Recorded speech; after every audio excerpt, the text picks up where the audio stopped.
Assalamualaikum warahmatullahi wabarakatuh. Perkenalkan, nama saya Yogi Darmawan dari PBS kelas D. Di sini saya akan menjelaskan tentang hasil resum saya, yaitu ilmu tauhid dan ilmu kalam. Pengertian ilmu tauhid. Menurut Hasbi As-Siddiqi, ilmu tauhid adalah ilmu yang membicarakan tentang cara-cara menetapkan akidah agama dengan menggunakan dalil-dalil yang meyakinkan, yaitu dalil nakli, dalil akli, maupun dalil wijani. Menurut Hasan Hanafi, ilmu tauhid ialah ilmu pengetahuan yang menempatkan tauhid sebagai keyakinan pertama atau sebagai keyakinan itu. Pengertian tauhid yaitu percaya tentang wujud Allah. Tidak ada sekutu baginya, baik zat maupun sifat dan perbuatannya. Dia mengutus rasul-rasulnya untuk memberi petunjuk kepada alam dan umat manusia ke jalan kebaikan, kemudian meminta pertanggungjawaban di hari akhir. B. Pengertian ilmu kalam. Ilmu kalam dalam bahasa Arab, kalam diartikan dengan kata yakni sabda Tuhan atau kata-kata manusia. Ilmu kalam dimaknai dengan ilmu pembicaraan, karena dengan pembicaraan pengetahuan ini dapat dijelaskan, dan dengan pembicaraan yang tepat kepercayaan yang benar dapat ditanamkan. Disebut sebagai ilmu kalam karena yang dibahas kalam Tuhan dan kalam manusia. Ilmu kalam adalah ilmu yang dikaitkan dengan Allah, perbuatan, dan sifat-sifatnya. Oleh sebab itu, ilmu kalam bisa disebut juga ilmu usuluddin atau ilmu tauhid. Ilmu yang membahas tentang penetapan aqaid diniyah dengan dalil yang konkret. Maka ilmu kalam rangkaian argumentasi rasional yang disusun secara sistematik untuk memperkukuh kebenaran akidah agama Islam. C. Aliran ilmu kalam. Aliran Jabariyah. Nama Jabariyah berasal dari kata jabara, yang artinya memaksa. Imam Al-Shahrasitani memaknai al-jabr dengan menolak adanya perbuatan dari manusia dan menyadarkan semua perbuatan kepada Allah Subhanahu wa taala. Manusia dalam paham ini terikat bukan pada kehendak dan kemauan serta inisiatifnya sendiri, tetapi terikat pada kehendak mutlak Allah. Menurut mereka, segala perbuatan manusia telah ditentukan dari semula oleh qada dan qadar Allah. Artinya, setiap perbuatan yang dikerjakan manusia tidak berdasarkan kehendak manusia, tetapi diciptakan oleh Allah Subhanahu wa taala dengan kehendaknya. Oleh karena itu, manusia tidak mempunyai kebebasan dalam berbuat. Manusia menjadi terpaksa atau disebut juga majbur, dan tidak memiliki kemampuan. Diibaratkan manusia seperti wayang dan Allah sebagai dalamnya. Menurut Jam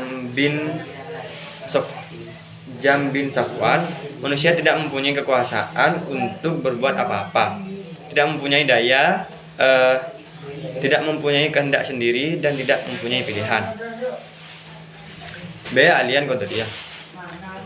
Qadariyah berasal dari kata qadara yang mempunyai beberapa arti, yaitu kuasa atau mampu memuliakan ketentuan atau ukuran dan menyempitkan.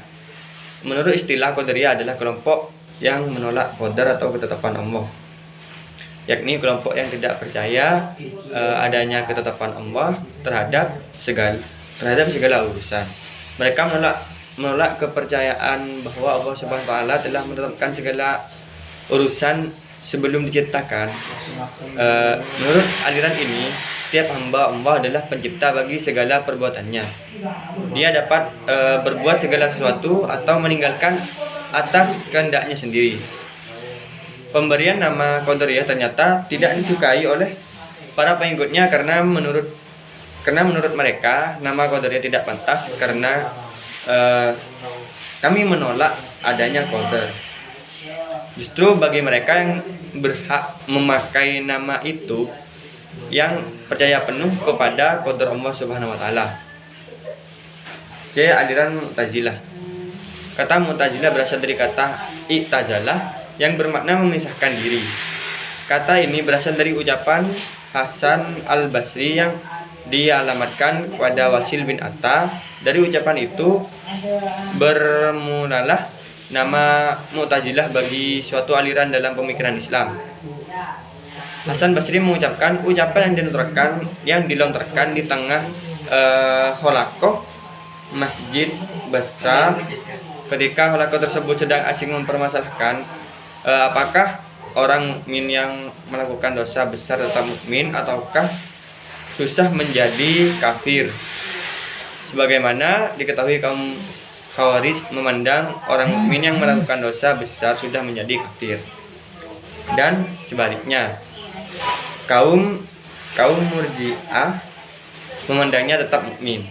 Ketika Hasan al-Basri sendiri masih berpikir tentang jawaban dari pertanyaan tersebut, Wasil bin Atta, salah seorang peserta dari holakoh tersebut, melontarkan pendapatnya dengan mengatakan, saya berpendapat bahwa orang yang berdosa besar bukanlah mukmin dan bukan pula kafir, tetapi mengambil posisi di antara keduanya, tidak mukmin dan tidak kafir. Ahmad Amin pernah menyebutkan bahwa nama Mu'tazilah itu sudah pernah muncul jauh sebelum peristiwa yang terjadi di holakoh Hasan al-Basri, yakni peristiwa memisahkan dari Wasil bin Atta. Aliran ini lahir kurang lebih dari 120 Hijriah di kota Basrah. Aliran Mu'tazilah pernah menjadi mazhab penguasa pada beberapa masa, yakni zaman Khalifah Al-Ma'mun dan Mu'tazim. Nama Mu'tazilah adalah suatu nama yang diberikan oleh orang luar golongan Mu'tazilah karena orang-orang Mu'tazilah mengklaim dirinya dengan sebutan Ahlut Tauhid wal Adl. D. Aliran Syiah. Istilah Syiah berawal dari kata Syiah. Ali atau pengikut Ali. Ali yang dimaksud adalah Ali bin Abi Thalib, keponakan sekaligus menantu Nabi keponakan dari Nabi Muhammad. Syiah menurut etimologi bermakna pembela dan pengikut seseorang. Selain itu juga bermakna setiap kaum yang berkumpul di atas suatu perkara. Menurut terminologi Syiah ialah mereka yang menyatakan bahwa Ali bin Abi Thalib sangat utama di antara para sahabat dan lebih berhak untuk memegang tampuk kepemimpinan kaum muslimin. Demikian pula anak cucu peninggalnya. Menurut Syahrastani, terminologi Syiah mencangkup 4 unsur, yaitu para penolong dan pengikut Imam Ali bin Abi Thalib, teks atau nas dari Nabi dan wasiat Nabi bahwa khalifah setelahnya adalah Ali bin Abi Thalib, bahwa imamah setelah Ali bin Abi Thalib adalah kepada anak-anak keturunannya, dan imamah atau khilafah tidak boleh keluar di keturunannya lantaran perbuatan aniaya dari pihak lain. Aliran Ahlus Sunnah wal Jamaah. Ahlus Sunnah berarti penganut atau pengikut sunnah Nabi Muhammad SAW, dan jemaah berarti sahabat Nabi.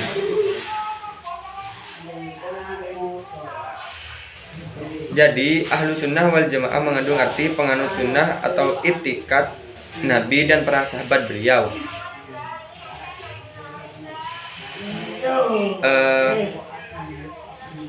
Ahlus Sunnah sering juga disebut dengan Sunni, dapat dibedakan menjadi 2 pengertian, yaitu khusus dan umum. Sunni dalam pengertian umum adalah lawan kelompok Syiah. Dalam pengertian umum ini, Mu'tazilah sebagai nama juga Asy'ariyah masuk dalam barisan Sunni. D. Persamaan ilmu tauhid dan ilmu kalam. Ilmu tauhid dan ilmu kalam sama-sama membahas tentang ketuhanan. E. Perbedaan ilmu tauhid dan ilmu kalam. Ilmu tauhid dan ilmu kalam, perbedaannya antara lain yang pertama adalah ilmu tauhid adalah percaya kepada Tuhan dan meyakini tidak ada yang lain selain Tuhan, mengesahkan Tuhan pada sesuatu yang menjadi sifat-sifat khususnya, baik rububiyah, uluhiyah atau asma. Ilmu ini mempelajari sifat-sifat Allah yang dikenal dengan istilah Asmaul Husna.